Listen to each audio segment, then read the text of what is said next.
Pour 6 minutes également.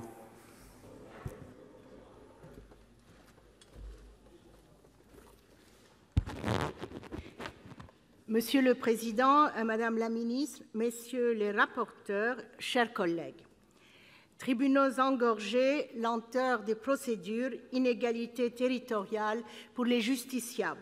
Telle est la réalité de notre système judiciaire, laissé exsangue après plusieurs années pendant lesquelles maints textes sont venus restreindre l'accès aux juges et les libertés individuelles. Préalablement à la rédaction de ce projet de loi, Madame la Ministre, vous avez mené une vaste consultation auprès des professionnels du droit, récoltant leurs doléances, leur promettant une justice, je vous cite, plus rapide, plus efficace et plus moderne au service des justiciables. La concertation a vite montré ses limites et elle a de fait donné lieu à des mobilisations de professionnels de la justice partout en France. Ce texte justifie hélas les craintes exprimées alors par beaucoup.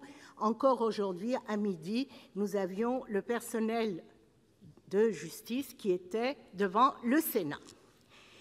Dématérialisation des dépôts de plainte, privatisation et déjudiciarisation de nombreuses procédures dont le juge se trouvera dépossédé au profit des notaires et de plateformes en ligne. Tout est bon pour réaliser des économies sur un budget de la justice déjà famélique, ce qui place aujourd'hui la France parmi les plus mauvais élèves de l'Union européenne en la matière. Ces dématérialisations font par ailleurs fi de nombreuses réalités humaines et sociales, notamment de l'existence de déserts numériques en France. Et dans la justice du Nouveau Monde, la justice de proximité disparaît avec l'absorption dans les tribunaux de grande instance des tribunaux d'instance devenant des chambres détachées. Pour apaiser l'opposition des professionnels de la justice, les implantations locales seront conservées, mais en les vidant de leur mission, ces tribunaux commenceront par être dévitalisés au profit d'économies substantielles et au détriment de l'accès au droit.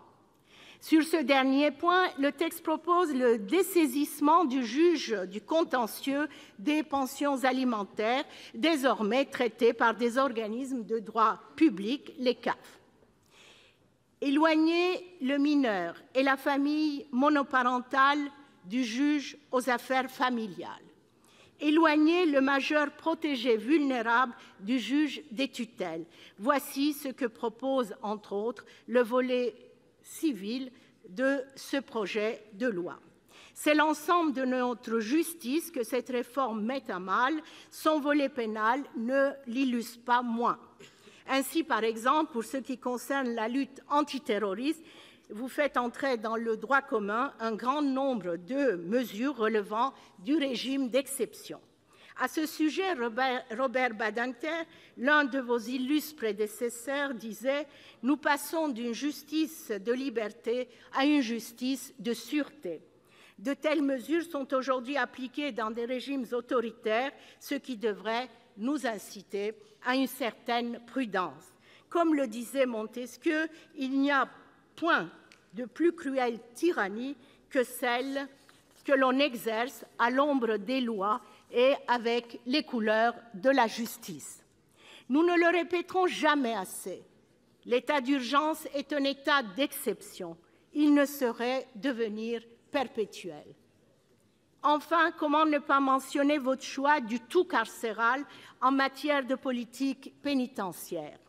Beaucoup d'entre nous ont lu les rapports annuels d'Adeline Hazan qui dénoncent 115% de surpopulation en prison et qui auraient dû nous inciter à conduire plutôt une politique de déflation carcérale.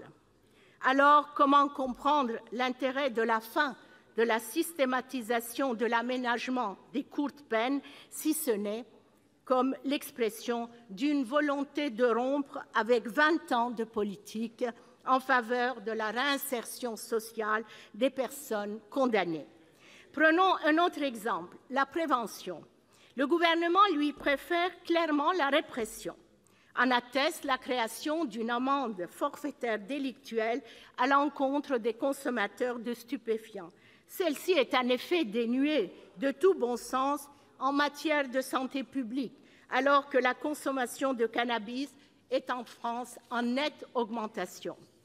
Madame la ministre, on reconnaît une démocratie souffrante au délitement de son système judiciaire, en instaurant une justice privée, en substituant un état d'urgence perpétuel à un état de droit, en sacrifiant l'intérêt supérieur de l'enfant et des justiciables les plus précaires sur l'autel du libéralisme économique. Le gouvernement semble s'engager dans une voie plutôt hasardeuse, et ce, loin des promesses d'efficience et d'efficacité du système judiciaire. Notre justice mérite pourtant mieux que de se transformer en une énième branche de la start-up nation d'Emmanuel Macron.